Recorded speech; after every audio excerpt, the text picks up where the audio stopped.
Audio Jungle.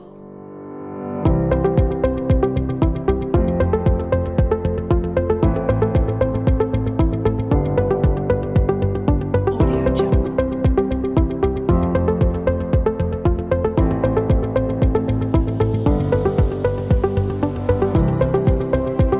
Audio Jungle. Audio Jungle.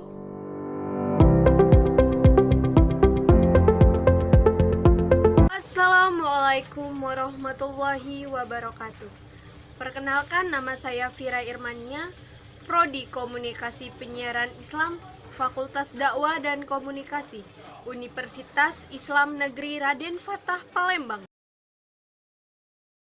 Baiklah, di sini saya akan memenuhi tugas ujian akhir semester saya dengan mata kuliah Komunikasi Islam, dosen pengampu Dr. VP Asmawati MSI. Di sini tugas saya adalah yaitu menganalisis komunikasi Islam Bapak Datuk Sri Anwar Ibrahim. Apa alasan saya memilih Bapak Datuk Sri Anwar Ibrahim? Karena beliau menekankan kepentingan kesejahteraan manusia dan mewujudkan kaidah-kaidah adil dalam proses kepemimpinan. Beliau juga berprinsip untuk melawan korupsi. Saya akan menjelaskan siapa sih Bapak Datuk Sri Anwar Ibrahim itu. Pak Anwar Ibrahim lahir pada tanggal 10 Agustus 1947 di Bukit Meterjam. Beliau adalah seorang politikus Malaysia yang menjabat sebagai mantan Wakil Perdana Menteri Malaysia pada tahun 1993 hingga 1998. Di tingkat internasional, beliau pernah dilantik sebagai Presiden UNESCO pada tahun 1989 hingga 1991. Tak hanya itu saja, beliau juga pernah menjadi seorang pendiri Institut Pemikiran Islam Antarbangsa atau I3T. Anwar Ibrahim dilantik sebagai Wakil Presiden pada bulan November tahun 1993. Tak hanya itu saja, beliau juga pernah menjabat sebagai Menteri Keuangan dan Menteri Olahraga. Selama menjadi Menteri Keuangan, selama periode dia menjabat yang penuh gejolak krisis keuangan pemimpinan Anwar Ibrahim, ia haruslah peka terhadap suara dan aspirasi rakyat, serta merumuskan cara dan pendekatan yang melibatkan rakyat. Baiklah, untuk menganalisa komunikasi Islam Bapak Datuk Sri Anwar Ibrahim, kita simak video yang berikut ini. Assalamualaikum warahmatullahi wabarakatuh. Salam sejahtera. Dengan doa, iringi doa, moga-moga kita selamat dan jaga kesihatan dan hidup bersama keluarga dan mematuhi peraturan-peraturan ditetapkan. Walaupun kita berhak bertikai, persoal, tetapi peraturan itu untuk keselamatan harus dipatuhi. Saudara Zainal Abidin Ismail bertanya, apakah pandangan mengenai media rasmi kerajaan menggunakan sebutan baku bahasa Melayu dalam penyampaian berita, saya percaya dalam pengajaran. Masa saya Menteri Pendidikan, saya pernah kemukakan agar kita laksanakan bahasa Melayu standard. Saya mahu bahasa Melayu itu dikenali sebagai bahasa serantau, bahasa ilmu. Dan kalau mau jadi bahasa serantau dan bahasa ilmu, sebutannya bukan logat daerah. Kita boleh kecek Kelantan di Kelantan, kita boleh bercakap mami mamu di Pulau Pinang, cara orang Penang, tetapi bahasa yang standard itu haruslah satu, sebutannya, gayanya, dan jadi besar. Maknanya rangkul Singapura, Brunei dan Indonesia. Baik. Ada yang mengatakan mengapa kita harus ikut Indonesia? Ini orang kurang ikuti sejarah perkembangan bahasa. Bahasa Melayu itu bukan bahasa. Kenapa kita harus ikut Indonesia? Ini orang kurang ikuti sejarah perkembangan bahasa. Bahasa Melayu itu bukan bahasa Indonesia, ya, bahasa daerah di Sumatera. Dan hanya pada tahun 1928 bermula dengan Sumpah Pemuda diperkenalkan satu bahasa, satu bangsa, satu bahasa, bahasa Melayu tadi itu, bahasa Indonesia. Satu bangsa, bangsa Indonesia, bukan bahasa Jawa, Bugis, Sunda dan lain-lain, ya. Dan satu negara, negara Indonesia. Dulu kan Pulau Jawa, Sumatera, Kalimantan dan lain-lain. Jadi nak kata bahasa Melayu ini bermula dari Indonesia pun kurang tepat, ya. Kitab lama yang ditulis banyak di Kepulauan Melayu di sebelah semenanjung Tanah Melayu dan Riau, ya, sebab pemerintahan Johor Riau. Jadi membadai setakat itulah saya bicara tentang pembakuan bahasa.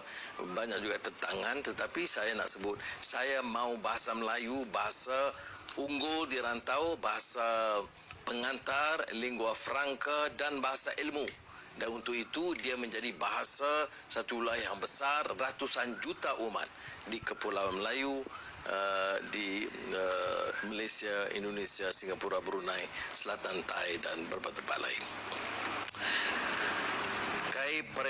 Saya sebut juga perkara yang berikut adalah tentang kedudukan pekerja. Semalam kita 2 hari yang lalu kita sebut tentang beberapa skim, kerana apa yang diperkenalkan oleh kerajaan ini banyak ambil wang rakyat, ya, KWSP. Ambil wang kita sendiri yang sepatutnya disimpan di hari tua, itu diambil sekarang, kemudian dikatakan ini sumbangan kerajaan. Tak betul. Ya, KWSP ini bertujuan untuk menjamin masa depan mereka. Begitu juga tentang sekarang ni perkeso. Nak buat rawatan kesihatan, wang perkeso. Perkeso ni untuk pekerja RM2,000. Yang menteri gaji RM10,000 ni tak faham ke? Mengapa nak ambil wang daripada tabung pekerja? Ini yang dibantah oleh Persatuan Kesatuan Sekerja. Tetapi ada satu laporan lain, ya, tentang masalah yang kita boleh kenal pasti, yang dikemukakan oleh Khazanah Research Institute, ya, satu badan penyelidikan di bawah Khazanah, yang menganggap masalah pengangguran ini akan menjadi lebih besar akibat daripada COVID-19 ini. Unjuran mereka, ya, MIER menganggarkan bahawa PKP akan menjejaskan 2.4 juta pekerjaan atau 15.7% dari jumlah pekerja. Ini maknanya yang akan menjadi penganggur. Bank Negara Malaysia meramalkan kadar pengangguran tahun ini 4%, naik dari 3.3% tahun lalu. Ini semua akan menjejaskan kehidupan rakyat. Ya. Golongan pekerja ini golongan yang selalunya di bawah B40 ataupun M40 yang agak masih menghadapi kesulitan. Jadi oleh demikian kita harus saya disarankan supaya, ya, kerajaan mempunyai jatuh kuasa penyelaras khas menangani masalah pengangguran ini. Kerana pengangguran ini akan menyebabkan keluarga akan menghadapi masalah makanan, kesihatan, pendidikan anak dan kebajikan am mereka. Sebelum ke analisa, saya akan sedikit menjelaskan apa itu komunikasi Islam.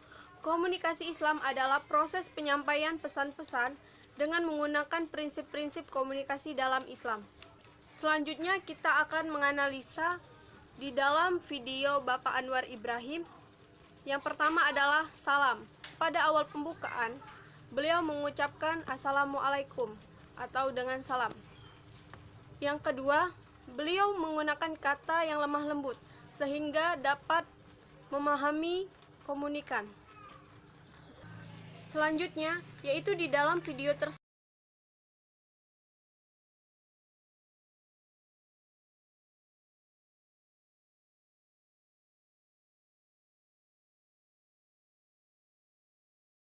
Video tersebut terdapat 2 poin, yaitu pertama beliau mengatakan masalah sejarah bahasa Melayu.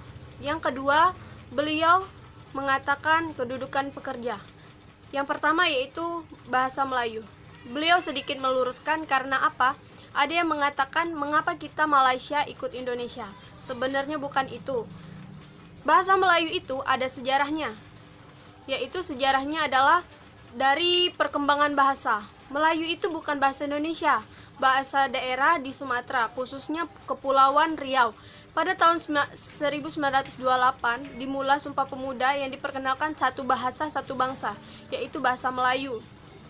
Bahasa Melayu itu dikenal sebagai bahasa perantau, di mana kalau misalnya di negara kita itu yaitu adalah negara Indonesia, negara Malaysia, negara Singapura, dan negara Brunei. Maka digunakan itu bahasa Melayu. Bahasa Melayu itu sebenarnya adalah bahasa standar atau bahasa ilmu.